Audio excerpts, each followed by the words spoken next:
आप लोगों ने साइंटिस्ट को हमेशा ही ये बात कहते हुए सुना होगा कि ब्लैक होल्स की ग्रेविटी इतनी ज़्यादा होती है कि लाइट भी उससे पार नहीं जा सकती।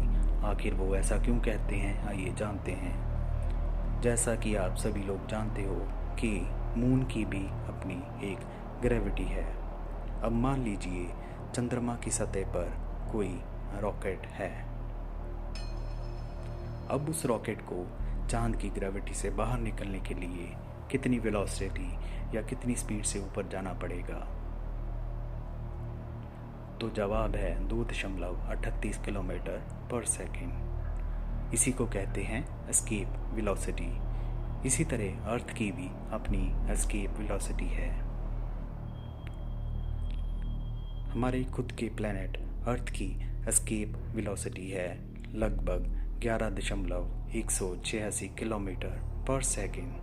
यानी कि इतनी वेलोसिटी से कोई भी रॉकेट अर्थ की सतह से ऊपर जाएगा तो वो अर्थ की ग्रेविटी से बाहर निकल जाएगा। इसी तरह बाकी प्लैनेट्स की भी अपनी एस्केप वेलोसिटी है। आइए चलते हैं सूरज के सबसे करीबी ग्रह पर, यानी कि बुध ग्रह पर।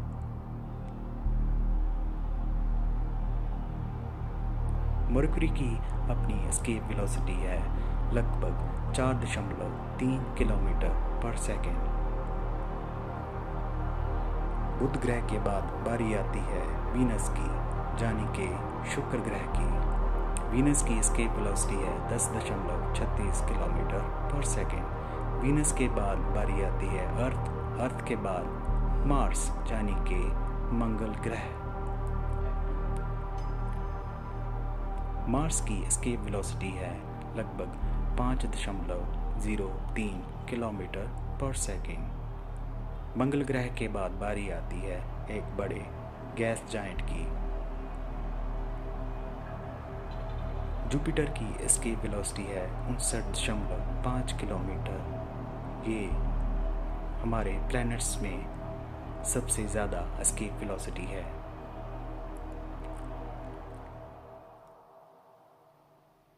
जुपिटर के बाद बारी आती है एक दूसरे गैस जायंट की, जो कि अपने खूबसूरत छल्लों की तरह जाना जाता है, जिसका नाम है सैटर्न, यानी कि शनि ग्रह।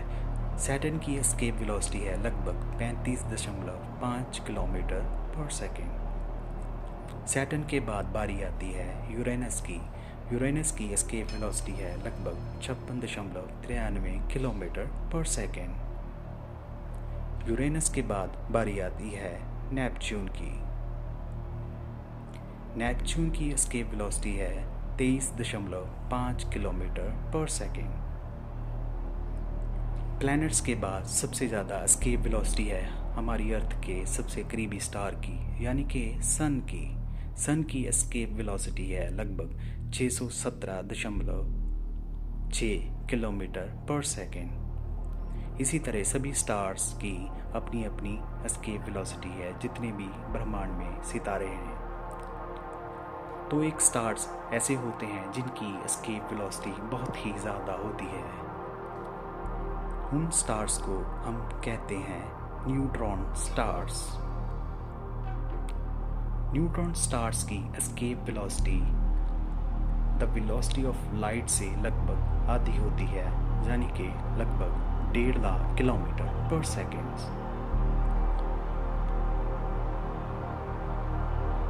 यहाँ से लाइट ग्रेविटी से अफेक्टेड होने लग जाती है, यानी कि ग्रेविटी का असर लाइट पर होने लग जाता है। हमारी अर्थ के सबसे करीबी न्यूट्रॉन स्टार, जो कि क्रैब नेब्यूला में है, ये न्यूट्रॉन स्टार अर्थ से लगभग 6523 लाइट ईयर दूर है। न्यूट्रॉन स्टार्स के बाद सबसे ज़्यादा एस्केप वेलोसिटी होती है ब्लैक होल्स की, जो कि लगभग वेलोसिटी ऑफ लाइट के करीब होती है, यानी कि 3 लाख किलोमीटर पर सेकेंड। कभी कभी इससे ज़्यादा भी हो सकती है, लेकिन वेलोसिटी ऑफ लाइट से कोई भी तेज़ नहीं जा सकता। इसलिए कहते हैं कि एक बार लाइट ब्लैक होल के अंदर चलेगी, वो बाहर कभी नहीं निकल सकती। क्योंकि उसकी एस्केप वेलोसिटी उसको बाहर नहीं निकलने देगी। Thank you for watching the video.